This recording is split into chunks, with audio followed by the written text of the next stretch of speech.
अब विद्यापति को देख लेते हैं। विद्यापति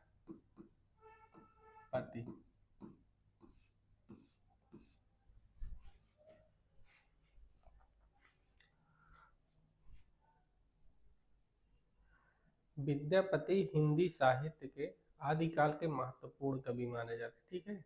और आचार्य रामचंद्र शुक्ल विद्यापति को आदिकाल के फुटकल कवियों में मान रखते हैं, ठीक है। इनका जो रचना काल है वह 1403 ईस्वी के आसपास माना जाता है। 1403 ईस्वी से इनका रचना काल माना जाता है। इन्होंने विद्यापति ने मैथिली भाषा में पदावली की रचना की है, जो इनकी प्रसिद्धि का आधार माना जाता है। और विद्यापति की दो रचनाएं अवहट्ट भाषा में मिलती हैं, एक है कीर्तिलता और एक पताका।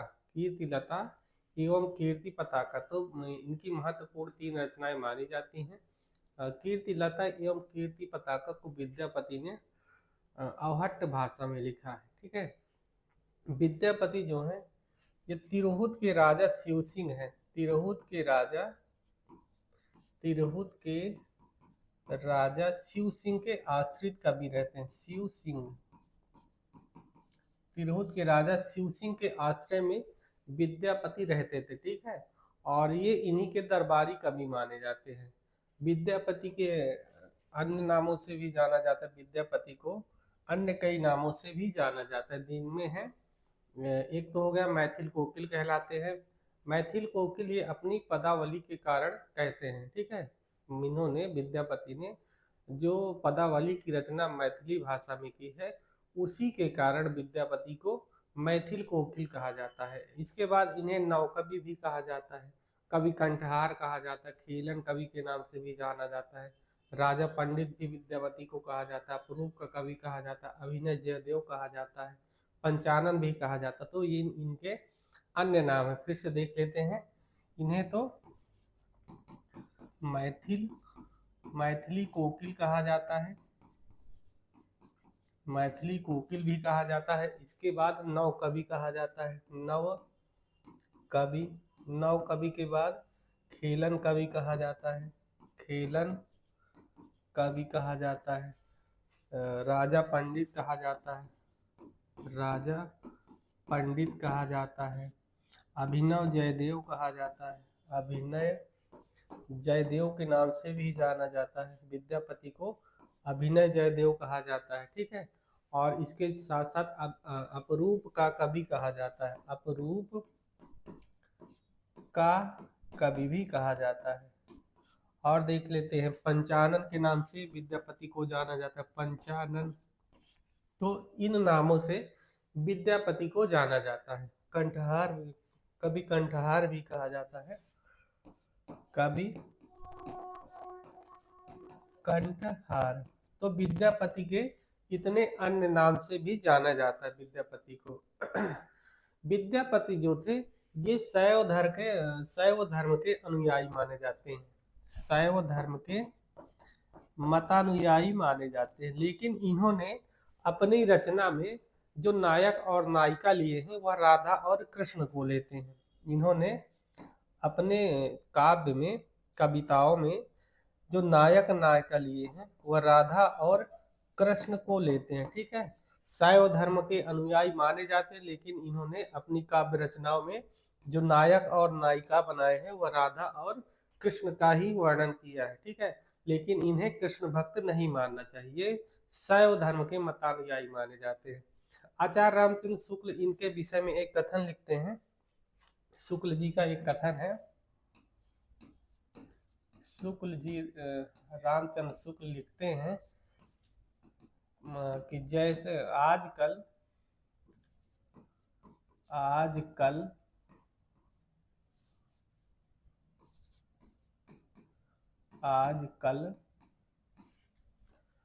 आचार्य रामचंद्र शुक्ल का एक महत्वपूर्ण कथन है। आजकल आध्यात्मिक रंग के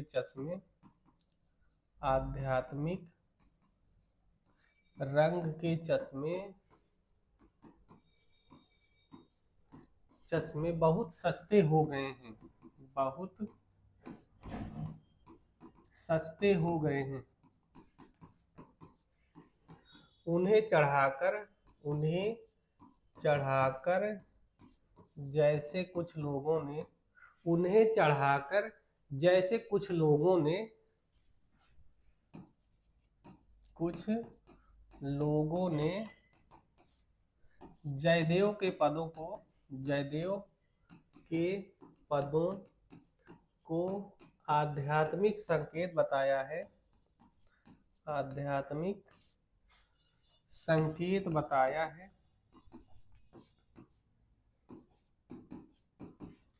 बताया है।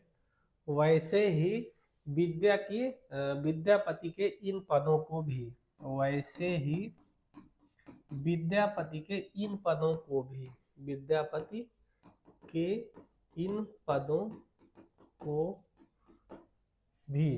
तो आचार्य रामचंद्र शुक्ल का ये कथन बहुत महत्वपूर्ण है। आजकल आध्यात्मिक रंग के चश्मे बहुत सस्ते हो गए हैं, आजकल आध्यात्मिक रंग के चश्मे बहुत सस्ते हो गए हैं।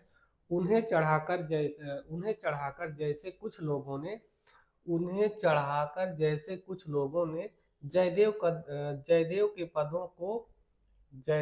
पदों को आध्यात्मिक संकेत बताया है। जयदेव के पदों को, जयदेव क्या, गीत गोविंद के पदों को है, आध्यात्मिक जयदेव की रचना है। उन्हें चढ़ाकर कुछ लोगों ने गीत गोविंद के पदों को, यहाँ गीत गोविंद है, जयदेव की रचना है, गीत गोविंद के पदों को आध्यात्मिक संकेत बताया, वैसे ही विद्यापति के इन पदों को भी। ठीक है, तो यह महत्वपूर्ण शुक्ल जी का कथन है। ये विद्यापति के विषय में लिखते हैं। और जो विद्यापति का, इनकी प्रसिद्धि का आधार ग्रंथ माना जाता है, वह पदावली ही मानी जाती है। विद्यापति की जो प्रसिद्धि इतनी हुई है, वह इनकी पदावली की रचना के कारण ही मानी जाती है। ठीक है, और अब देख लेते हैं विद्यापति की जो रचनाएं हैं, विद्यापति की रचनाएं,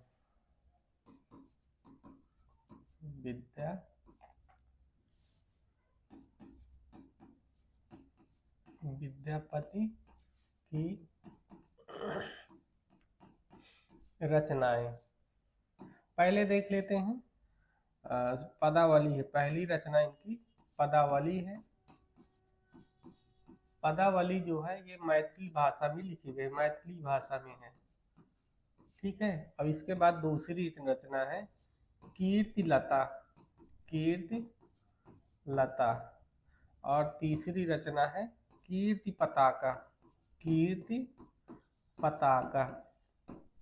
ये दोनों रचना अवहट्ट भाषा में है, अवहट्ट भाषा में लिखी गई है। ठीक है, ये तो इनकी महत्वपूर्ण रचना है। इसके बाद इन्होंने संस्कृत भाषा में भी कुछ रचनाओं की रचना की है। ठीक है, तो संस्कृत भाषा की रचना देख लेते हैं। अब देख लेते हैं संस्कृत में, संस्कृत भाषा में है भू परिक्रमा, भू परिक्रमा, भू परिक्रमा, पुरुष परीक्षा, पुरुष परीक्षा है, और शैव सर्वस्व सार है, भू परिक्रमा है, पुरुष परीक्षा है।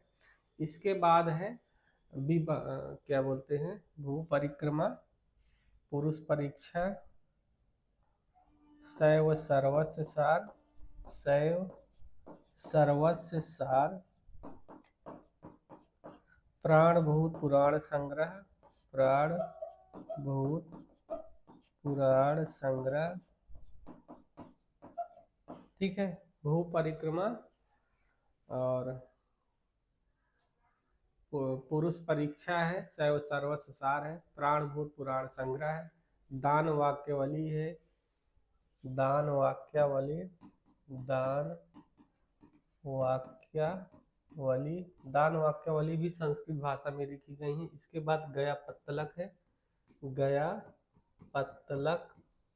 ठीक है, गया पत्तलक है। इसके बाद वर्णकृत है, वर्णकृत है। फिर है दुर्गा भक्त चंद्रिका, दुर्गा भक्त चंद्रिका, दुर्गा भक्ति चंद्रिका, ठीक है। इसके बाद है मणि मंजरी, मणि मंजरी, और एक है द्वैत निर्णय, द्वैत निर्णय।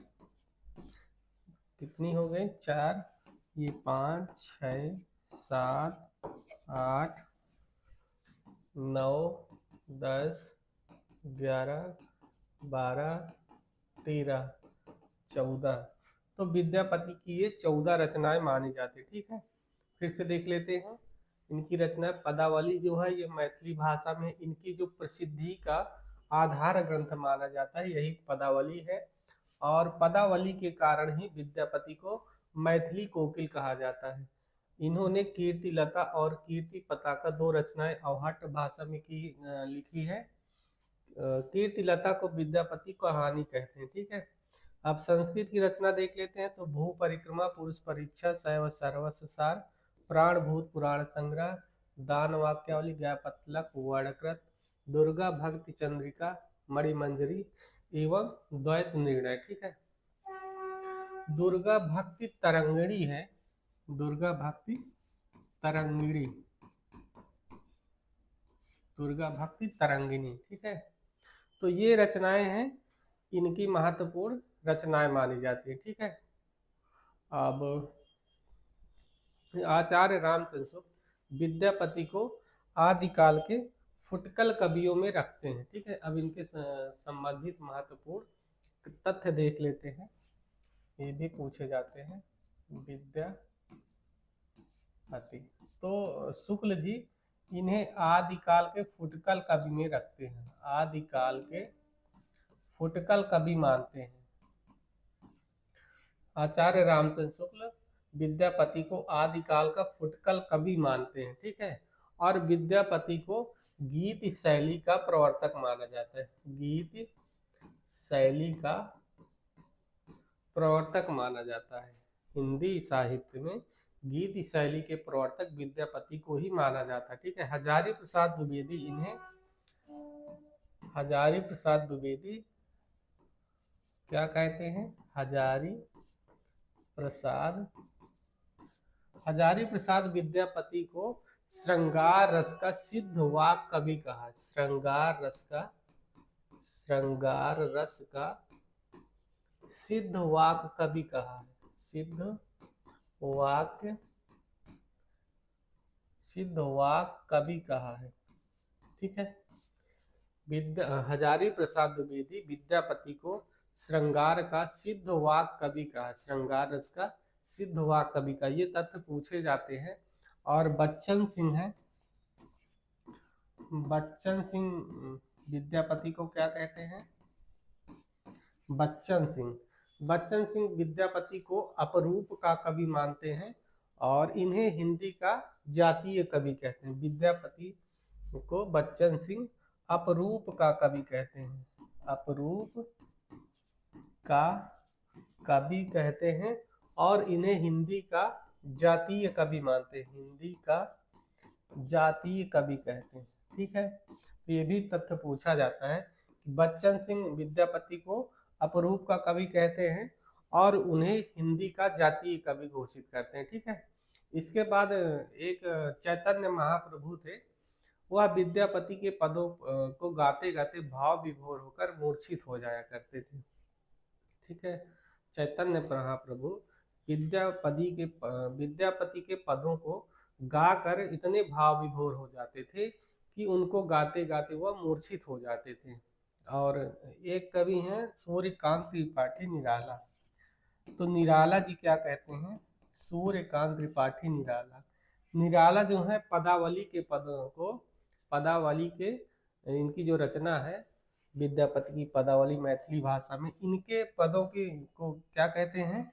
इनके श्रृंगारिक पदों को नागिन की लहर कहते हैं, नागिन की लहर। तो सूर्यकांत त्रिपाठी निराला जो है वह विद्यापति के पदावली के श्रृंगारिक पदों को नागिन की लहर कहते हैं। अब देख लेते हैं कि कुछ विद्वान विद्यापति को श्रृंगारी मानते हैं, कुछ रहस्यवादी मानते हैं और कुछ शुद्ध वैष्णव यानी परम वैष्णव भक्त मानते हैं। तो इससे भी प्रश्न पूछा जाता है। तो सबसे पहले देखते हैं रहस्यवादी कवि कौन मानते हैं? विद्यापति। अब इनको रहस्यवादी कौन मानते हैं?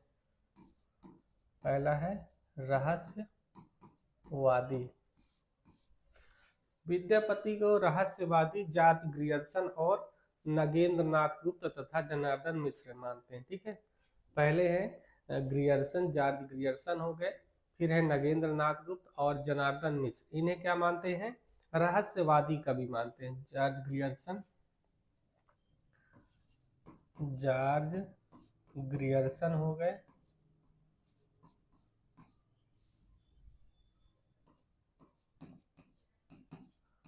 जॉर्ज ग्रियर्सन हो गए पहले। दूसरे हैं नगेंद्र नाथ गुप्त, नगेंद्र नाथ गुप्त। और तीसरे विद्वान हैं जनार्दन मिश्र, जनार्दन मिश्र। ये विद्यापति को रहस्यवादी कवि मानते हैं। जॉर्ज ग्रियर्सन, नगेंद्र नाथ गुप्त एवं जनार्दन मिश्र। इसके बाद इनको परम वैष्णव मानने वाले विद्वानों में श्याम सुंदर दास है, ब्रजनंदन सहाय है। ठीक है, तो श्याम सुंदर दास इनको वैष्णव भक्त मानते हैं। ये तो रहस्यवादी है। अब वैष्णव कवि कौन मानते हैं?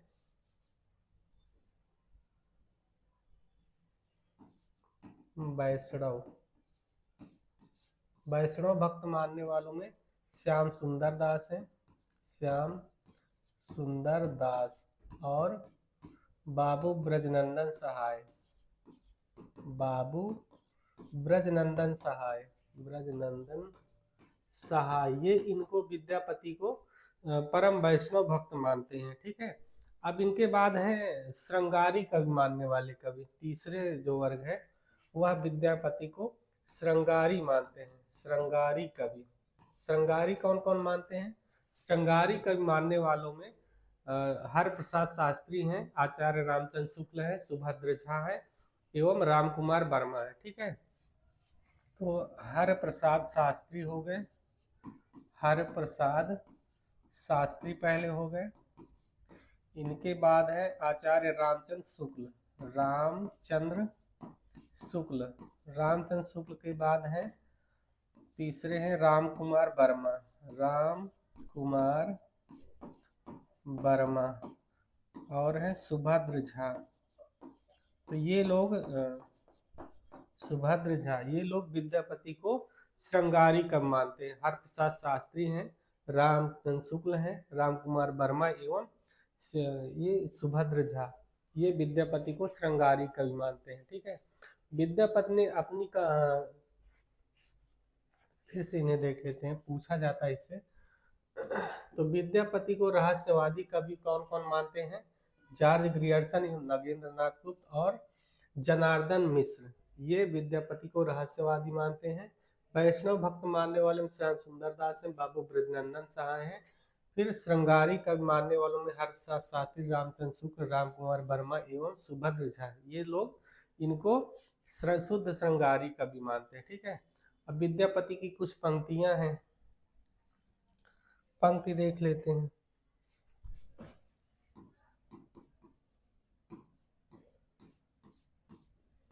ठीक है, विद्यापति की महत्वपूर्ण पंक्तियां हैं, कभी कभी पूछ लेता है। तो इनकी एक पंक्ति है, बालचंद विज्जावई भाषा दुह लहि लग गए दुज्जन हासा। बालचंद विज्जावई भाषा, बालचंद विज्जावई भाषा। ठीक है, एक पंक्ति यह पूछा जाता है, बालचंद विज्जावई भाषा दुह नहीं लग गई दुज्जन हासा। इसके बाद एक और पंक्ति है जिसके कारण मैथिली भाषा, ये मैथिली भाषा इनके जो अवहट है उसकी भाषा में लिखते हैं, देसिल भैना, देसिल बैना सब जन मिठा ते तैसन जम्पौ अवहट्टा। ठीक है, इनकी यह पंक्ति भी पूछी जाती है, देसिल बैना सब जन मिठा, देसिल बैना सब जन मिठा।